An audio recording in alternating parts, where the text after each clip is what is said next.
Sir आजकल India में इतने सारे हार्ट अटैक के केसेस बढ़ रहे हैं, तो उसका क्या रीज़न हो सकता है? बहुत सुंदर क्वेश्चन है और ये समस्या हम सब फेस कर रहे हैं। उसका आंसर एकदम एक शब्द में देना तो बहुत मुश्किल है, बट इतना मैं जरूर बता सकता हूँ कि ये बात सही है कि इंडिया या अपना भारतवर्ष जो है, खास करके कुछ एशियन कंट्रीज में भी अगर हम देखे जाए तो भारत में हार्ट की समस्या सबसे ज्यादा है। जो हार्ट अटैक आज से 20-30 साल पहले 55-60 या उसके ऊपर उम्र में आने की संभावना रहती थी, वो आज हम देख रहे हैं कि 50% हार्ट अटैक जो है वो लेस देन 40 ईयर्स की एज में आने लगे हैं। बेसिकली हम इंडियंस जो है वो शायद कुदरत ने इस प्रकार के बना है कि हम वी आर मैन्युअल लेबरर, हमको सिर्फ हार्ड वर्क करना है। जैसे ही हमारा सोफिस्टिकेशन आया, जैसे ही manual work replace by machine, जैसे ही गांव जो है उसमें हार्ड वर्क होता था, उसका अर्बनाइजेशन होने लगा, शहरीकरण होने लगा, हमारी खान पान की शैली बदलने लगी। ये सब चीज अलग अलग कंट्रीज में यानी कि ऑल ओवर द वर्ल्ड हो रहा है। लेकिन अगर हम कंपेयर करें तो जापान से हार्ट की डिसीज का कंपैरिजन करें तो वी हैव 25% हाई रिस्क, 25% होंगे ज्यादा चांसेस है। अगर हमारी एकदम पड़ोसी कंट्री चाइना के साथ कंपेयर करें तो हमारा 6 टाइम्स हायर रेट है। ठीक है, अगर हम कंपेयर करें कि नॉन वेज खाना, अल्कोहल कंजप्शन,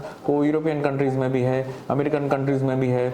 तो ये सभी चीज जो लाइफस्टाइल चेंजेस हो रहे हैं वो पूरे वर्ल्ड में हो रहे हैं। लेकिन भारत ही क्यों अकेला सफर कर रहा है? Because we are basically genetically loaded gun. हमारा जीन्स इतना खराब है कि वो हार्ट की बीमारी को जो है वो तुरंत न्योता देता है। एक ट्रिगर की जरूरत होती है। अगर गन है वो लोडेड है, उसको खाली एक ट्रिगर दबा दिया तो वहां से गोली छूट जाएगी। इसी तरह से कोई भी एक छोटा सा एनवायरमेंटल फैक्टर भी अगर मिल गया, हमको डायबिटीज आ गया, या हमको स्मोकिंग हमने शुरू कर दिया, या हमारा कोलेस्ट्रॉल ज्यादा है, या स्ट्रेस लेवल बढ़ गया है, या हमारा एक्सरसाइज बिल्कुल कम हो गया है, तो ये सभी चीजें जो है वो अपने को हार्ट के रूप में, हार्ट के डिसीज के रूप में अपने को पेनल्टी देनी पड़ती है। तो मैं यही बताऊंगा कि कुदरत ने हमको सिर्फ मैन्युअल लेबर बनाया है। हमने जो सोफिस्टिकेशन लिया वो कुदरत को पसंद नहीं है शायद, और इसीलिए हम ज्यादा समस्या का सामना कर रहे हैं। Thank you.